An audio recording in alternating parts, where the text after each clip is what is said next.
নমস্কার বন্ধুরা, পটলের তরকারি তো আমরা অনেক রকমভাবেই বানিয়ে থাকি বা অনেক রকমভাবেই খেয়ে থাকি। তো আজ আমি একটু ডিফারেন্ট, একটু আলাদা পটলের তরকারি শেয়ার করব, যেটা খেতে ভীষণ ভালো লাগে। আর এটা একদম নতুন ধরনের একটি পটলের তরকারি, হয়তো কেউ কোনোদিন খাননি। আজকের এই ভিডিওটি শেষ পর্যন্ত আপনারাও খুব সহজে বানিয়ে নিতে পারবেন। আশা করছি আপনাদেরও ভীষণ ভালো লাগবে। তো প্রথমে এখানে আমি 300 গ্রামের মতো পটল নিয়ে নিয়েছি। প্রথমে পটলগুলোকে খুব ভালো করে ধুয়ে নিয়েছি। তারপর ওপরের যে পাতলা খোসাটা সেটা আমি ছাড়িয়ে নিচ্ছি। তো সবগুলো পটলের খোসায় আমি ছাড়িয়ে নিলাম।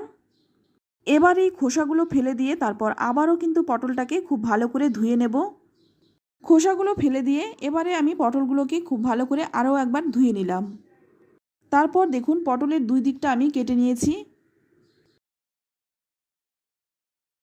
এবার এটা পাশে রেখে দিয়ে এখানে নিয়ে নিলাম একটা প্লেট। তারপর সমস্ত পটলগুলো আমি কুড়ে নেব। তো আমি জানি না আপনারা এইভাবে পটল কখনো খেয়েছেন কিনা, তবে না খেয়ে থাকলে একবার রিকোয়েস্ট করব এইভাবে পটলের তরকারি বানাতে। আর এটা কিন্তু সম্পূর্ণ নিরামিষ একটি রান্না। আপনারা কিন্তু যে কোনো নিরামিষ দিনে এই তরকারিটি বানিয়ে নিতে পারেন। ভাতের সাথে তো ভালো লাগেই, রুটি পরোটার সাথে কিন্তু কম যায় না। সম্পূর্ণ পটলটাই কুড়ে নিলাম। এবার এটাকে আমি পাশে রেখে দিচ্ছি। ততক্ষণে এখানে একটা মশলা বানিয়ে নেব।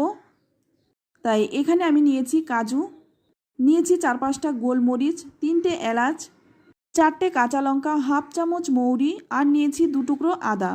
এখানে আমি কয়েকটা ভাঙা কাজু নিয়েছি। তো এই মশলাটা আমি শিলপাটায় বেটে নিচ্ছি। তো যারা মিক্সিতে মশলা বাটেন তারা কিন্তু অবশ্যই মিক্সিতে বেটে নিতে পারেন। তো আমি কিন্তু সমস্ত মশলাটা বেটে তুলে নিলাম। এবার একটা কড়াই গরম করে নিয়ে এর মধ্যে দিয়ে দিচ্ছি আমি সাদা তেল। রান্নাটা কিন্তু সাদা তেলেই করব। চাইলে কিন্তু আপনারা সর্ষের তেলেই করতে পারেন, তবে আমার মনে হয় সাদা তেলে করলেই বেশি ভালো হয়। তো এবার দেখুন এখানে আমি 2টো মিডিয়াম সাইজের আলু ছোট ছোট টুকরো করে কেটে নিয়েছি। এবার আলুগুলোকে খুব ভালো করে ভেজে নেব। আর এখানে কিন্তু আমি লবণ কিংবা হলুদ কোনোটাই দেব না, শুধুমাত্র আলুটাই ভেজে নেব। তবে আলুটা কিন্তু ভাজতে ভাজতে নরম করে নেব। তো দেখুন আলুটা কিন্তু খুব ভালো করে ভাজা হয়ে গেছে। এবার কিন্তু আলুটা তুলে নিচ্ছি। তো আলু ভেজে তুলে নিলাম। এবার ওই তেলের মধ্যেই ফোড়নে দিয়ে দিচ্ছি হাফ চামচ গোটা জিরে।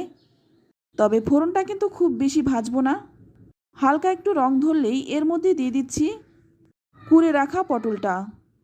তবে পটলটা দিয়ে কিন্তু গ্যাসের আঁচটা লো টু মিডিয়ামে রেখে ভাজবো। তো 3-4 মিনিট সময় নিয়ে পটলটাকে একটু ভেজে নিয়ে এবার এর মধ্যে দিয়ে দিচ্ছি স্বাদ মতো লবণ।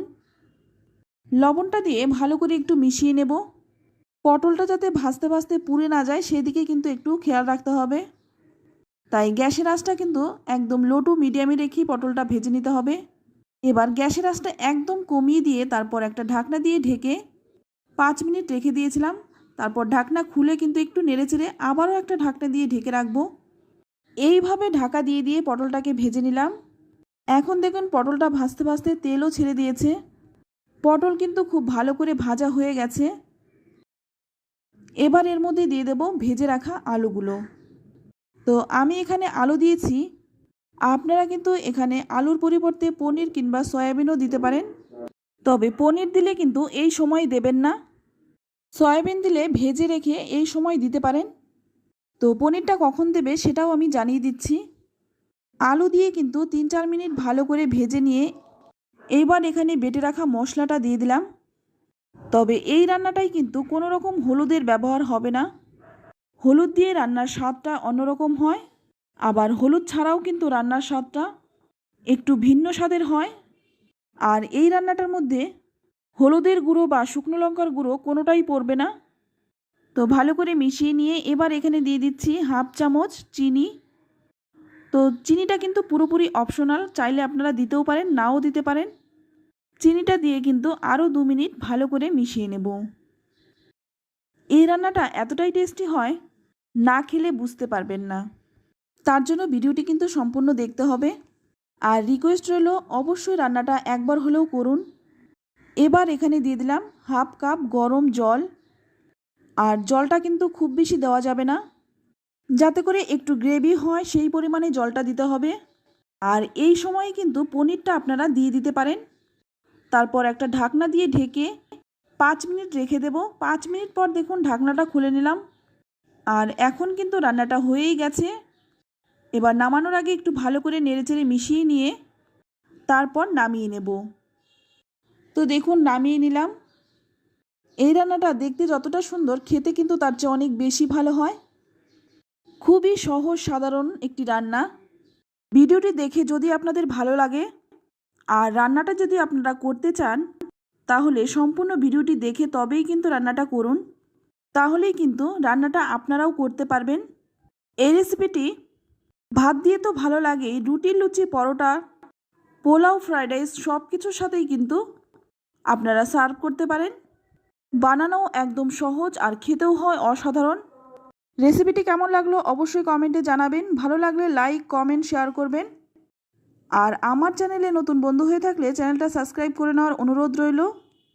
আজ এই পর্যন্ত, আবারও নিয়ে আসবো অন্য কোনো নতুন রেসিপি। সকলেই ভালো থাকবেন, সুস্থ থাকবেন। ধন্যবাদ।